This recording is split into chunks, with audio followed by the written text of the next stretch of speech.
This is WCCO Radio and CBS across the country. I'm sitting with Ron Paul, GOP hopeful for president. Again, thank you very much for joining me.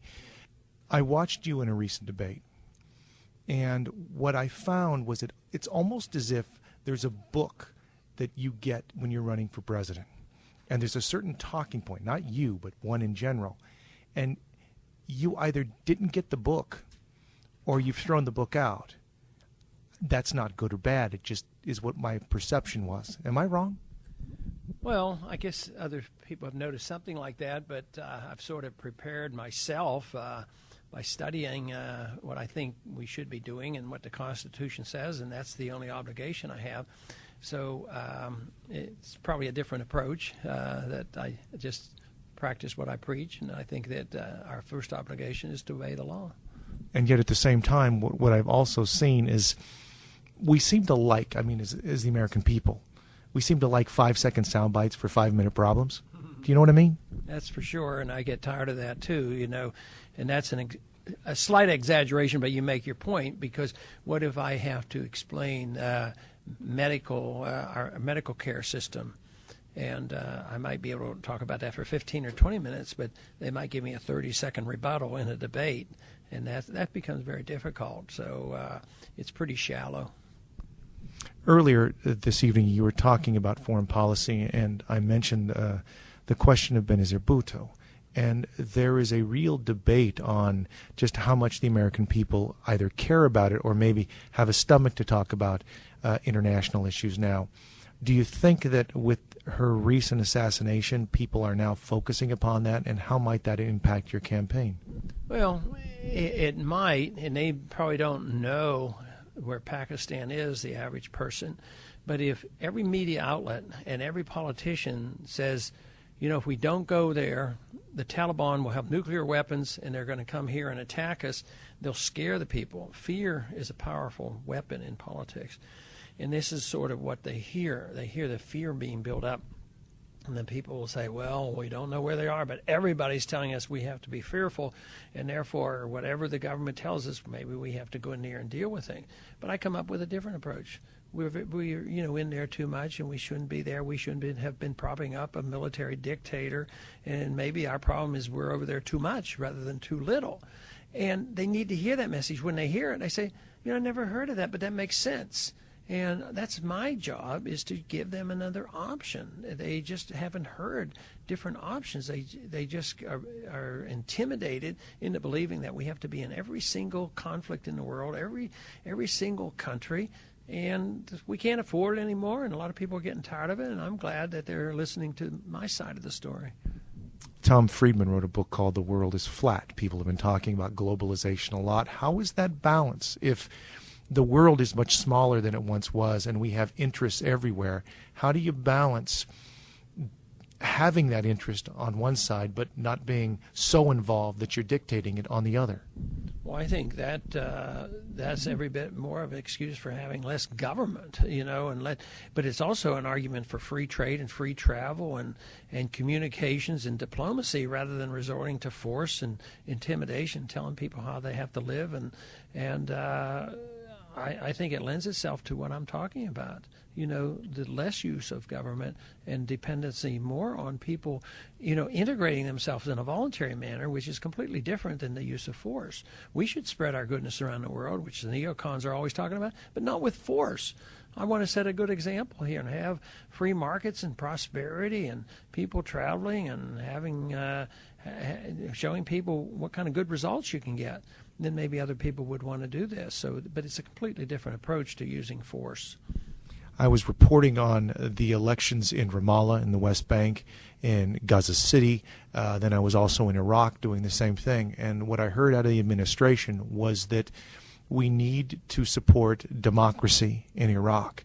Now, if that's the case, why is it that we continue to have such close relationships with the Egyptians, the Saudis, and I guess we can go to the recent Pakistan?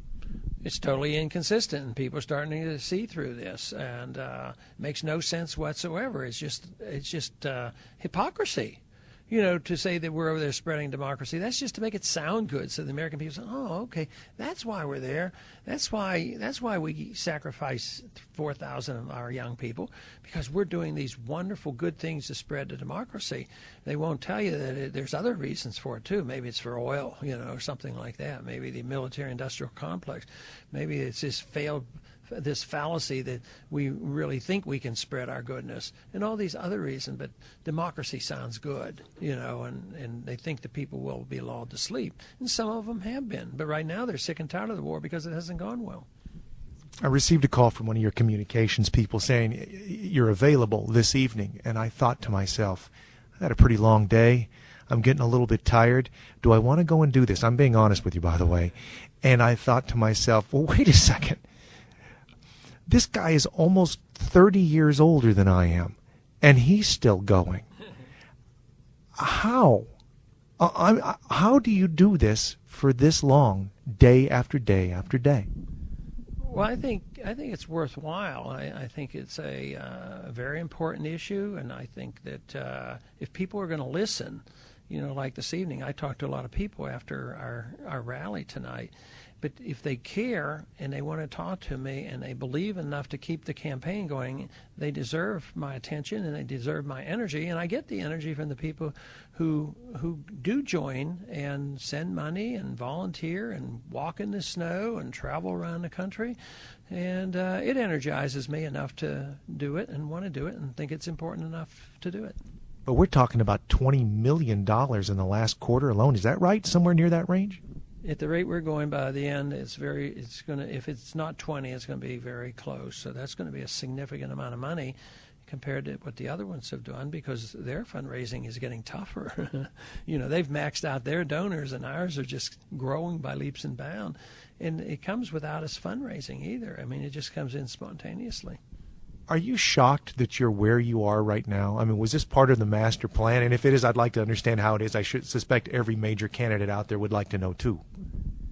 Well, I'm very glad, and the message deserves attention and support as we're getting. But I'd have to admit that I probably didn't think that we... No, a year ago, if you'd said that I could raise $4 million in one day and a couple weeks later raise $6 million in one day and have $20 million in a 3-month period, I would have... even the most optimistic members of my campaign staff who really encouraged me and got me to do this, I don't think any of them would have ever made those predictions. So it is much bigger than any of us ever dreamed. So to me, it's a significant movement going on in this country that nobody has yet quite measured. Why is your campaign different? And it does seem to be. You get particular people supporting the Obamas of the world and the Clintons of the world and Giuliani's of the world, et cetera, et cetera. Yours seems to cross all of those. Why? Because freedom brings people together, and socialism and welfarism divides them, because government controls everything. And when a country gets poorer and the government's dividing up the loot, people have to become more aggressive. They become more aggressive by paying for more lobbyists to go to Washington to try to get their share back again or get their influence. But now the country is getting poorer because we don't produce as much. We have to borrow all our money or inflate the currency. So as the country gets poorer, each special interest group becomes more aggressive. In the case, what we're talking about is freedom, and we're not going to have the government divvying up the loot. We have the individuals who are going to be rewarded for working hard. They're not going to have to pay taxes. They don't have to be in Social Security. We're not going to tell people how to run their lives. It's attracted to people all across the border. So if you're an atheist or you're a devout evangelical, freedom protects both of you together, rather than just protecting one group versus the other. Economically, it's the same thing. If it's a personal lifestyle, if it's how people want to run their lives, they'll be permitted to do this. So this naturally brings people together. It's exactly opposite of what's happening in this country, because the country is very divisive, and that's the beauty of freedom. It's the beauty of the Constitution, and people are rediscovering it and realizing how positive it is. Thank you so much for joining me. Thank you.